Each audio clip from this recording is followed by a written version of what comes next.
You today with feelings of profound sorrow.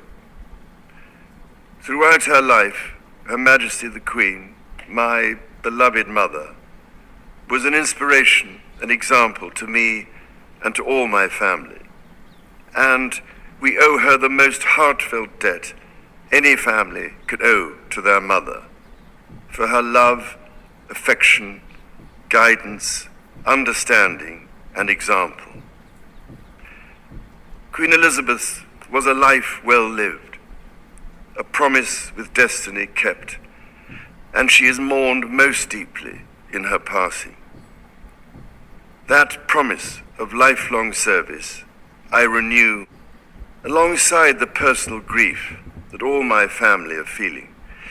We also share with so many of you in the United Kingdom, in all the countries where the Queen was head of state, in the Commonwealth and across the world, a deep sense of gratitude for the more than 70 years in which my mother, as Queen, served the people of so many nations. In 1947, on her 21st birthday, she pledged in a broadcast from Cape Town to the Commonwealth to devote her life, whether it be short or long, to the service of her peoples. That was more than a promise. It was a profound personal commitment which defined her whole life.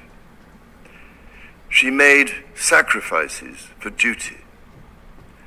Her dedication and devotion as sovereign never wavered through times of change and progress, through times of joy and celebration, and through times of sadness and loss. In her life of service, we saw that abiding love of tradition, together with that fearless embrace of progress, which makes us great as nations. The affection, admiration, and respect she inspired became the hallmark of her reign.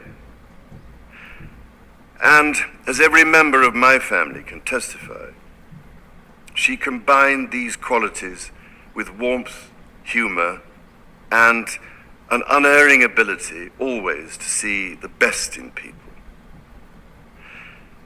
I pay tribute to my mother's memory, and I honor her life of service. I know that her death brings great sadness to so many of you, and I share that sense of loss beyond measure with you all.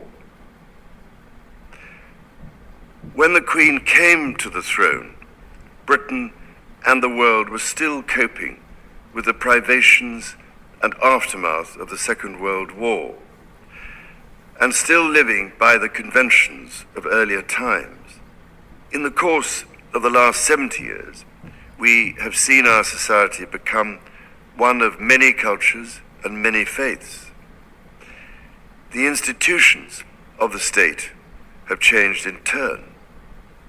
But through all changes and challenges, our nation and the wider family of realms, of whose talents, traditions, and achievements I am so inexpressibly proud, have prospered and flourished. Our values have remained and must remain constant.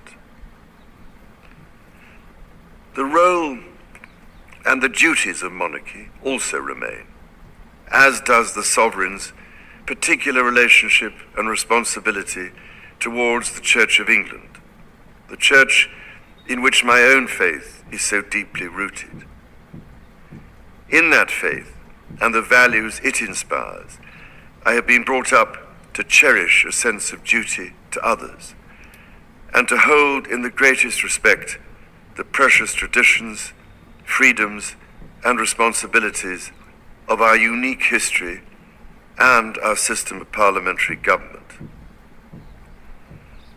As the Queen herself did with such unswerving devotion, I too now solemnly pledge myself, throughout the remaining time God grants me, to uphold the constitutional principles at the heart of our nation. And wherever you may live in the United Kingdom, or in the realms and territories across the world, and whatever may be your background or beliefs, I shall endeavor to serve you with loyalty, respect, and love, as I have throughout my life. My life will, of course, change as I take up my new responsibilities. It will no longer be possible for me to give so much of my time and energies to the charities and issues for which I care so deeply. But I know this important work will go on in the trusted hands of others. This is also a time of change for my family. I count on the loving help of my darling wife, Camilla. In recognition of her own loyal public service since our marriage 17 years ago, she becomes my Queen Consort. I know she will bring to the demands of her new role the steadfast devotion to duty on which I have come to rely so much. As my heir, William now assumes the Scottish titles which have meant so much to me. He succeeds me as Duke of Cornwall and takes on the responsibilities for the Duchy of Cornwall, which I have undertaken for more than 5 decades.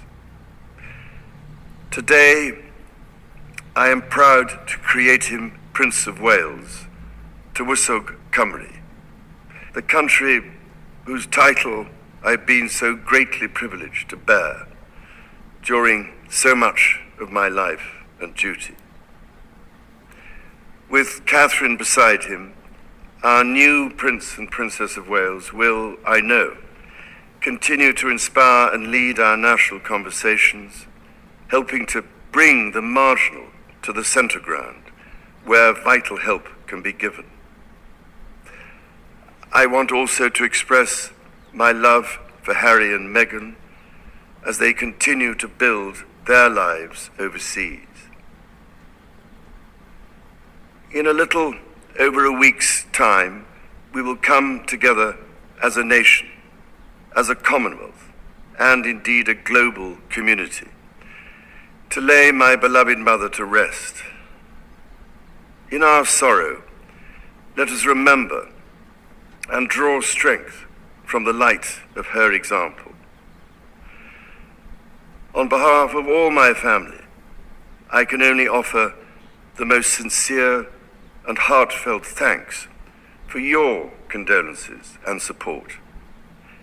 They mean more to me than I can ever possibly express. And to my darling Mama, as you begin your last great journey to join my dear late Papa, I want simply to say this: thank you.